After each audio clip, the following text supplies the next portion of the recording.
피를 흘리며 쓰러져 있는 노인의 모습. 그런 노인을 바라보는 한 아이. 노인은 누군가에게 공격받아 죽은 것이었습니다. 유일한 가족이었던 아이는 그 모습을 본 채 멍하니 서 있는데 약초를 캐와 생을 이어가던 아이와 노인. 아이는 약초를 캐오며 옆에 있던 여우고를 발견했다는데 새끼들을 죽였냐고 묻는 할아버지. 아이는 당연하게도 죽였다고 대답하는데요. 할아버지는 아이를 정이라고 부르며 대수롭지 않게 여기고 대신 자신과 약속 하나만 해달라고 하는데 안에 숨겨진 본성을 절대 누구에게도 드러내지 말라고 합니다. 하지만 할아버지의 죽음을 보자 본성이 드러나는 정. 한참의 시간이 흐른 뒤 중랑현. 죄수들을 호송하는 마차가 지나가고 있는데 고갯길에서 산적질하던 범죄자들과 작범들이라고 하죠. 그리고 그 마차에 혼자 실려져 있는 정의 모습. 한 무리민이 정의 모습을 보고는 흥미로워하는데 정이 죄수들 중 가장 악질이라고 하는 다른 남자. 낮 하나로 몇 명이나 죽였다면서 겸살귀라는 악명으로 불린다는데 이 무리민은 이곳에 의뢰를 하러 왔다는데요. 젊고 언제 죽어도 상관없는 사람을 구해달라고 하던 와중 불에 맞아 머리카락이 올라간 정의 얼굴을 보고 놀라는데 대뜸 이번 의뢰는 없던 걸로 하자며 자리를 일어나고 남자는 감호이를 부르며 잡아보지만 이미 마음이 떠난 것 같습니다. 감호이는 정을 보고는 적임자를 찾았다고 생각하죠. 중량형 내성 금옥관. 그곳에 붙잡혀 감금되어 있는 정. 정은 한 무리민에게 사로잡혔던 것인데요. 그 무리민의 정체는 바로 할아버지의 원수였던 것. 하지만 아무리 떠올려봐도 그를 죽일 방도가 생각나지 않았죠. 무공을 배운다면 그자를 이길 수 있지 않을까 하는 생각을 하는데 그때 어디선가 불어오는 하얀색 연기. 할아버지와 약초 생활을 오래 한 정은 냄새를 맡고 연기의 정체가 수면향이라는 것을 알아내었는데 그렇게 잠이 든 이곳에 한 남자가 도착하고 정의 구속을 해제하는 남자가 정을 보고 놀라는데 정은 잠에 들지 않고 남자를 쳐다보고 있었던 것이죠. 그렇게 남자를 걷어차버리는 정. 열린 문으로 밖을 향해 탈출을 시도하는데 그때 누군가가 정의 등 쪽 혈도를 짚어버립니다. 혈도를 짚은 것은 바로 감호이. 정은 이제 움직일 수 없게 되어버렸죠. 감호이는 정을 벽 쪽으로 던져버리고 그때 정의 앞에 정체를 알 수 없는 자가 또 나타나는데 감호이가 도련님이라고 부르는 이 자의 정체는 바로 정과 똑같이 생긴 한 남자였던 것이죠. 정이 사형수라는 것까지 이미 조사를 마친 이들. 이 남자는 정에게 인생에 둘도 없을 기회를 준다는데 연못검장의 셋째 공자인 자신 목경운에 대역을 하라고 합니다. 어려울 것 없다며 그저 공자의 삶을 누리고 있으면 된다는데 일이 끝난 뒤에는 노잣돈을 받아 어디론가 떠나라고 합니다. 그리고 생각이 있다면 먹으라면서 독 한 단 하나를 주는데 무사히 대역을 마친다면 해독약을 준다고 하죠. 그렇게 자신에게 주어진 기회를 잡는 정. 감호이는 정의 혈과 수갑을 풀어주었고 이렇게 감옥 밖을 빠져나가는 세 사람인데요. 조용히 자신의 뒤를 따라 나오라며 뒤돌아보는 감호이인데 정이 목경운의 목을 뒤틀어 죽여버리는 것을 보게 됩니다. 정은 가짜 녀석이 죽어버렸다며 웃고 있네요. 며칠 전 겸살기 구속 직전 사람들을 마구잡이로 베어내고 있는 정의 모습. 수십 명을 죽이는 동안 즐거움을 느끼는 정인데 할아버지가 말했던 자신의 본성이 바로 이것이었죠. 자신은 살인을 즐기는 악의 본성을 가지고 있었던 것입니다. 그렇게 또 한 명의 사람을 베어내려는 찰나 누군가가 정을 막아서며 발로 걷어차는데 바로 자신을 잡아갔던 무리민이 이 사람이었죠. 정은 본능적으로 위험한 자라는 걸 느끼게 되는데 무리민은 경공을 사용해 비틀거리는 정에게 다가가고 자신들의 뒤를 캐고 다니는 게 이런 애송이냐면서 자신이 들고 있던 검으로 정을 찔러버리는데요. 그러면서 무공도 모르는데 자신의 일격을 버티냐면서 지금 죽여서 후환을 없애둬야겠다고 말합니다. 정은 어떻게 찾은 원수인데 너무 허망하게 당했다고 생각하죠.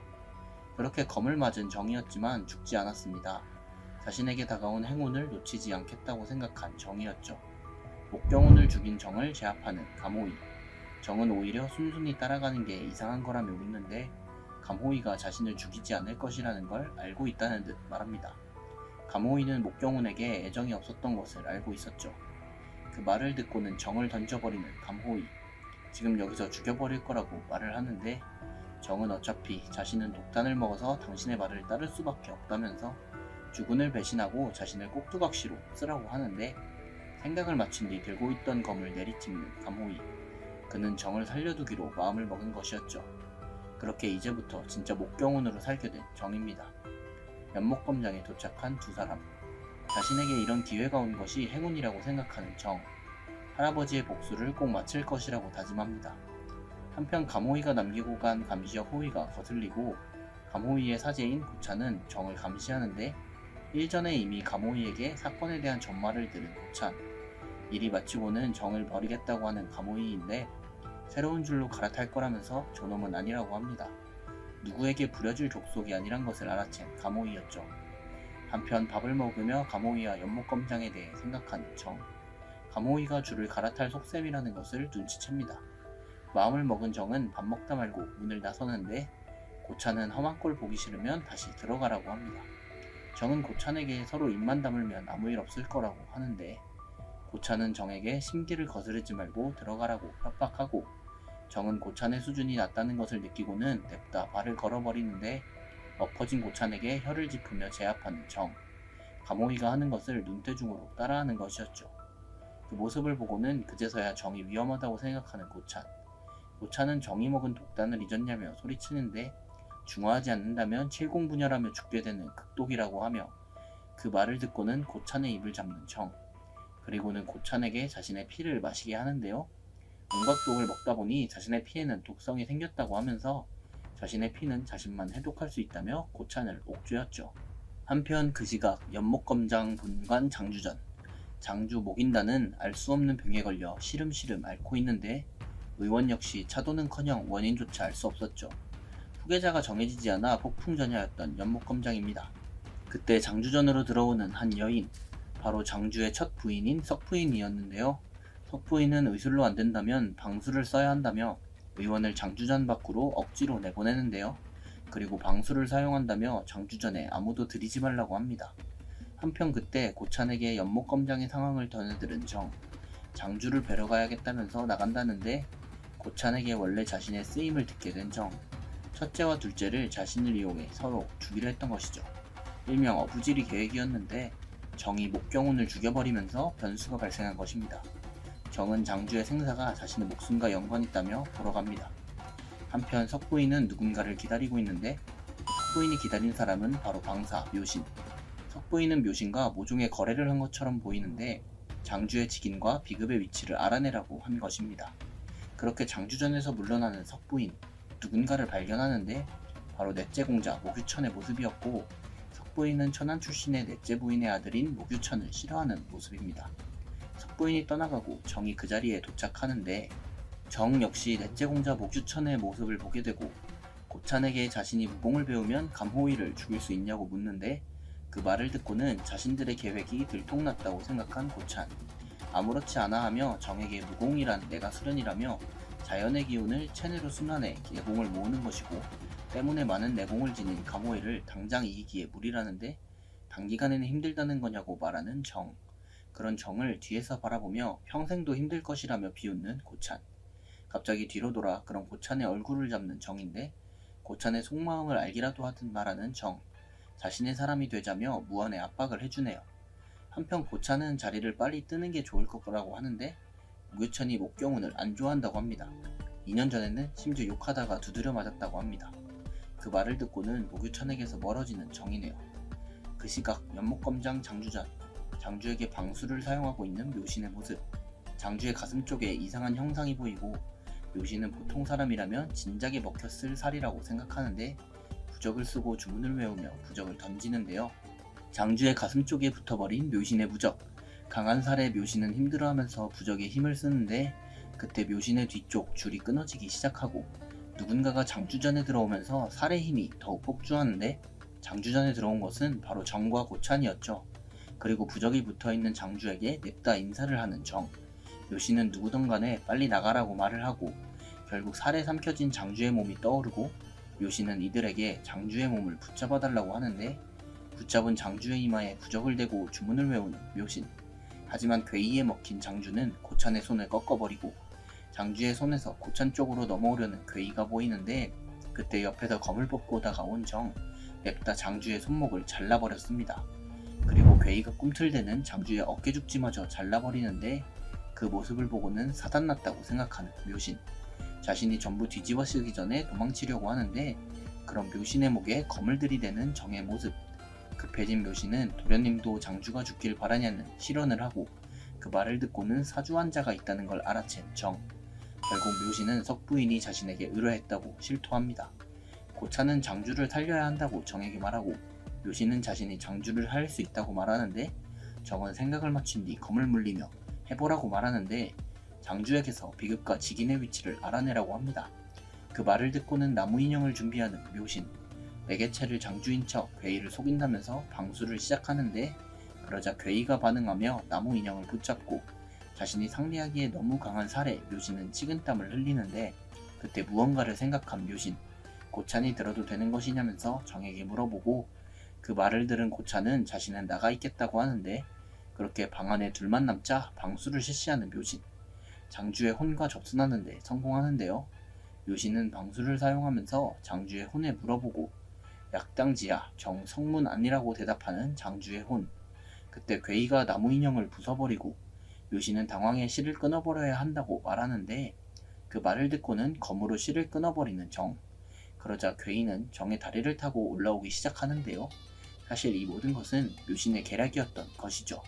그렇게 괴이를 정의 몸속에 봉인해버린 묘신. 인형에게 속은 괴이는 정의 몸속으로 들어오고 정의 몸을 차지해버리려고 하는데 정은 괴이에게 잠식당해 꿈을 꾸게 되고 자신이 살고 있던 산속 시절로 돌아가게 되는데요.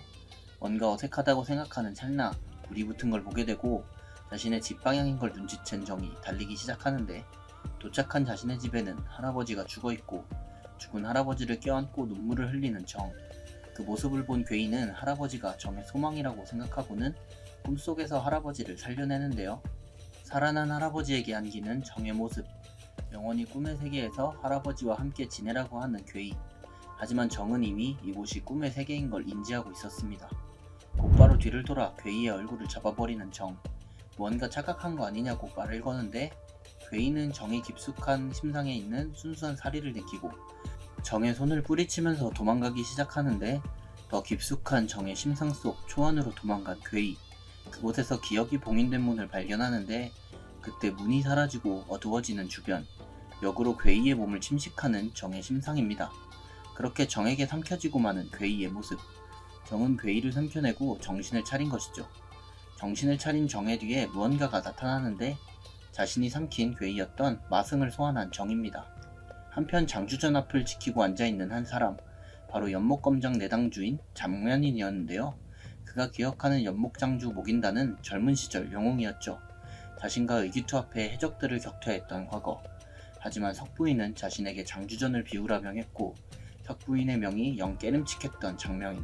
충성심에 어긋난다 생각하고 장주전을 향해 가는데 그 시각 정은 마승에게 묘신을 죽이라고 명하고 묘신은 방수를 사용해 마승에게 대항해보지만 마승의 힘에 밀린 묘신은 뒤로 날아가고 맙니다. 그렇게 마승에게 잡힌 묘신은 살려달라고 소리치는데 필요 없다고 말하는 정. 직인과 비급의 위치를 알고 있는 묘신을 살려둘 리가 없었죠. 그렇게 마승에게 당해 생을 하직하는 묘신입니다. 한편 일을 마친 뒤 밖에 있는 고찬을 부르는 정. 광경을 보고 놀라는 고찬에게 신신을 옮겨달라는데 그리고는 방 안에 있는 집기들을 냅다 부시는 정입니다. 묘신에게 모든 것을 덮어 씌우려고 하는 것이죠.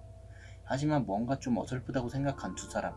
정은 리얼함을 살리기 위해 자신의 허벅지에 검을 꽂아버리네요. 그렇게 모든 준비를 마친 두 사람입니다. 그때 장주전의 문이 벌컥하고 열리고 팔이 잘린 장주와 죽은 묘신을 발견한 장명인. 이게 대체 무슨 일이냐면서 소리를 지르는데 그때 옆에 있던 정은 자리에서 풀썩 하고 쓰러지고 맙니다. 연목검장의 약당. 그곳에 상처를 치료하고 누워있는 정의 모습. 장주가 말한 약당까지 오게 되어 운이 좋다고 생각하는데 그때 약당으로 들어오는 고찬. 고찬은 방사의 책 2권을 가지고 들어오는데 증거를 인멸하려고 태우는 걸 간신히 빼었다고 합니다.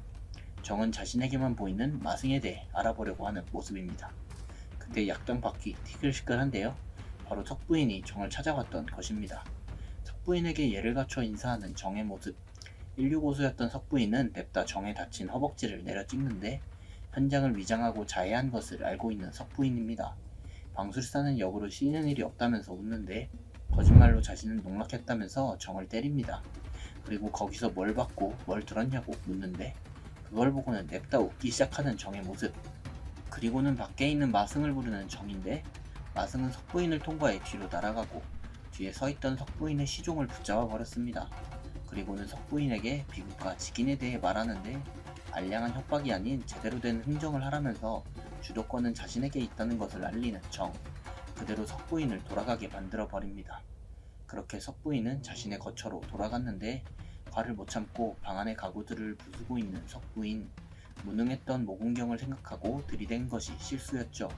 석부인은 귀영각의 방사 묘신의 죽음을 알리라고 하는데 귀영각은 바로 묘신이 속해 있던 방사 집단이었죠. 뭔가를 또 꾸미고 있는 석부인입니다. 자시마렵 악당한 방사의 책으로 마승에 대해 알아보고 있는 정. 그때 어딜 다녀온 마승이 돌아오는데 정은 마승에게 무엇을 찾으라고 명했던 것이죠. 그렇게 찾아낸 약당의 비밀문을 여는 정. 책을 보던 정은 조금 더 강한 괴이를 얻고 싶어 합니다. 그리고 열린 비밀문 안쪽으로 걸어 들어가기로 합니다. 깊숙하게 내려가는 계단 밑으로 걸어 내려가는데 문을 하나 열자 넓다란 광장이 나오고 그곳에는 갑을병정 각각의 문이 있었습니다. 그리고 그곳에 장주가 말했던 정의 성문을 열자 다시금 나타난 넓은 장소가 나타나는데 발을 내딛자 바닥에 기관장치를 밟는 정. 그러자 천장에서 돌들이 정을 향해 떨어지게 됩니다.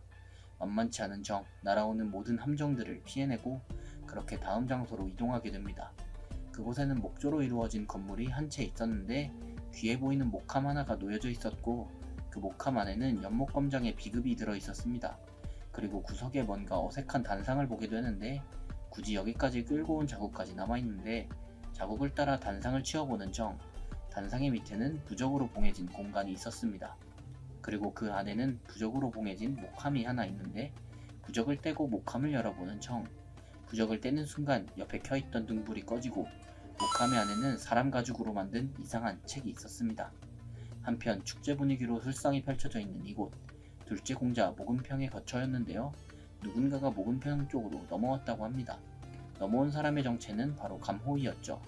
감호이는 목경운이 무공을 잃었다고 말하는데 감호이 역시 가짜 목경운을 이용해 줄을 갈아타려는 속셈. 그 때문에 거짓으로 둘째 공자에게 접근한 것이죠. 뛰어난 인재를 얻었다며 기뻐하는 모근평. 모근평은 목경운이 무공을 잃은 이유를 말해달라고 하는데 거짓이기 때문에 당연히 말해줄 수 없다는 감호이. 모근평은 이미 감호이의 뒷조사를 마친 상태네요. 아직 애송이라 생각한 모근평에게 당한 감호이. 그렇게 감호이를 물린 모근평은 자신의 수하인 조일상에게 목경운을 살펴오라고 하죠. 그 시각 사람 가죽으로 만든 책을 살펴보는 정. 그때 무언가가 정의 앞에 나타나는데 바로 망을 세워놨었던 마승이 온 것이었죠. 마승은 책을 들고 있는 정을 보더니 무릎을 꿇는데요. 심지어는 식은땀을 흘리며 덜덜 떨기까지 합니다. 자신이 얻은 책에 무언가가 있다고 생각하는 정이네요. 한편 자신이 망을 세워둔 마승이 온 것을 보고 누군가가 왔다고 생각하는데 그 시각 모근평이 보낸 조일상이 약당으로 오고 있었고 호위로 세운 고찬을 보고는 어디론가 들어가는데 조일상이 침입한 곳은 정이 거처하고 있는 곳이었죠. 곤히 자고 있는 정의 모습을 확인한 조일상. 거처 안쪽으로 들어와 무언가를 발견하는데 그것은 바로 모근평이 찾던 비급이었습니다. 비급을 찾은 자신들이 이겼다고 생각하는 조일상. 하지만 바로 뒤에 정이 서 있는 것은 생각지도 못했네요. 정은 즉시 조일상을 제압해버리는데 그리고는 지하의 방으로 끌고 가 거꾸로 묶어놓았습니다. 조일상은 정에게 묶은 것을 풀으라고 명령하는데 자신의 뒷배경인 모근평을 믿고 까부는 모습. 좋다면서 정은 조일상을 풀어주는데 조일상의 검지손가락이 없어져 있는 모습. 정은 풀어주는 척 조일상의 검지손가락을 잘라냈던 것이죠. 검지손가락을 잘린 조일상. 하지만 아무것도 느끼지 못하는데 정은 마취산을 사용했다고 말합니다. 그리고 질문에 대답하지 않을 시 손가락을 하나씩 자르겠다는데 그렇게 시작된 정의 질문. 가차없이 손가락을 잘라내는 정입니다. 나만 아는 손가락이 없어 보이는 조일상의 손. 결국 조일상은 모근평의 계획을 얘기할 수밖에 없었습니다. 그렇게 감호이가 줄을 갈아탔다는 이야기를 듣는데 조일상은 이대로라면 자신이 죽을 것이라고 생각하고 충성을 맹세하겠다면서 목숨을 바치겠다는데 그러자 조일상에게 바로 무언가를 부탁하겠다는 정. 냅다 조일상의 목을 찔러버리는데요. 피 좀 빌린다면서 조일상을 제물로 바치는 정입니다. 이유는 바로 봉인을 풀 수 없었던 책. 책에 조일상의 피를 가득 담는 정. 피를 머금더니 봉인해둔 염주가 전부 풀려버립니다. 그러자 책에서 피가 쏟아지기 시작하는데요. 그곳에서 나온 피로 새로운 공간이 생겨나고 마치 여인과도 같은 한 사람의 모습이 보이기 시작하는데 과연 이 아름다운 여인의 정체는 무엇일까요? 정은 여인의 정체가 바로 귀신의 5번째 격인 청령이라는 걸 눈치챕니다. 청령은 정에게 자신의 힘을 사용하는데 정에게 혼을 비우고 백을 자신에게 바치라고 합니다. 청령은 귀신 중에서도 격이 매우 높은 귀신. 정은 재미있다면서 청령을 보고 웃는데 자신의 몸이 탐난다면 힘으로 뺏어보라고 하는 정. 그러자 청령은 자신의 힘을 사용해 정을 공격하고 정은 얼굴 피부가 뜯겨져 나가는 고통을 마주합니다. 그럼에도 불구하고 꿋꿋이 서 있는 정. 그 모습을 본 청령은 한 가지 제안을 하겠다는데 백을 바친다면 바람 하나를 이루어주겠다고 하는 청령. 그러자 정은 바람이 하나 있다고 하는데 그 말을 듣고는 청령은 바람을 말해보라며 소리치고 자신의 바람은 청령이 얌전히 자신의 식신이 되는 거라며 웃는 정. 분노한 청령은 묶여있는 정에게 공격을 가하죠. 그렇게 엄청난 폭발음이 들리는데 정은 청령이 만들어낸 피의 바닷속으로 빠지지만 자신의 심상만으로 그것을 파괴해내기 시작합니다. 그렇게 청령의 능력을 파괴한 정. 그 모습을 본 청령은 말도 안 된다며 좌절하는데 방사도 아닌 애송이가 어떻게 파괴했는지 궁금한 청령. 정이 방사의 자질을 타고났다고 생각합니다. 정은 청령의 모습을 보고 웃기 시작하고 재미있는 생각이 났다며 웃는 정을 보고 경악하는 청령. 오래된 괴이일수록 매개체가 있다는 것을 기억한 정은 청령이 나온 책의 겉표지를 뜯어먹기 시작합니다. 그러자 온몸에 고통을 느끼는 청령의 모습. 청령은 정이 더 이상 책을 먹지 못하게 막아보는데 정이 더 이상 책을 건드리지 못하게 막아보는 청령. 역시 책에는 손을 대지 못한다는 걸 눈치챈 정입니다. 들킨 청령이 매우 당황해하네요. 결국 정은 씹어대던 책 표지를 꿀꺽 삼키고 말고 청령은 분노에 정의 목을 세게 움켜쥐는데 그 순간 정은 알 수 없는 공간으로 이동하게 되고 그곳에 보이는 것은 죽기 전의 청령의 모습. 무슨 말을 하는지 들리지는 않았지만 분노만큼은 알 수 있었죠. 그런 청령을 보며 씩 웃는 한 남자. 청령은 눈물을 흘리며 검을 뽑고 달려가고 그렇게 남자의 검에 찔려버리는 청령. 높은 계단 위에서 뒤로 떨어지는 모습입니다. 장면을 다 본 뒤 정신을 차리는 정인데 이상한 실이 자신의 가슴에 연결되어 있는 모습. 그 실은 식신이 된 청령과 연결이 되어 있었죠. 청령은 화를 내며 정의 목덜미를 붙잡는데 그러자 자신의 목에도 상처가 생기기 시작합니다. 식신과 그 주인은 고통이 공유되는 것이었죠. 한편 정은 청령에게 자기소개를 하며 말을 걸어보는데 자신이 뜯어먹은 인피로 둘러싸여져 있던 서책, 그 책에 대해 물어보지만 청령은 대답이 없고 책을 열어보자 내용물은 전부 피로 쓰여져 있었는데요. 무슨 의미가 있는 건지 생각해보는 정. 냅다 글이 쓰여있는 것을 읽기 시작하는데요. 그러자 이상한 기운이 정에게 모여들기 시작하고 책에서 나오는 기운이 손 쪽에 집중되더니 갑자기 들고 있는 책이 정의 손에 달라붙는데요. 그걸 보고는 말도 안 된다면서 놀라는 청령. 어떻게 척을 이라면서 놀란 청령에게 묻는 정. 그때 갑자기 이상한 기운이 불어오기 시작하고 청령은 숨을 멈추라고 다급하게 말하는데요. 머릿속을 비우고 아무것도 생각하지 말라고 말합니다. 그러자 빠르게 책이 손에서 떨어지는데요. 책의 묘리를 깨우쳤다면서 기재라고 생각하는 청령. 숨을 몰아쉬면서 무슨 일인지 묻는 정입니다. 청령은 차계식에 대한 것을 이야기해주는데 공작께서는 괴이, 용력, 반란, 귀신에 대한 것을 말씀하지 않으셨다. 괴력 난신의 다음 내용이 궁금하시다면 네이버 웹툰 15화를 참고해주세요. 지금까지 웹툰 소환사였습니다. 감사합니다.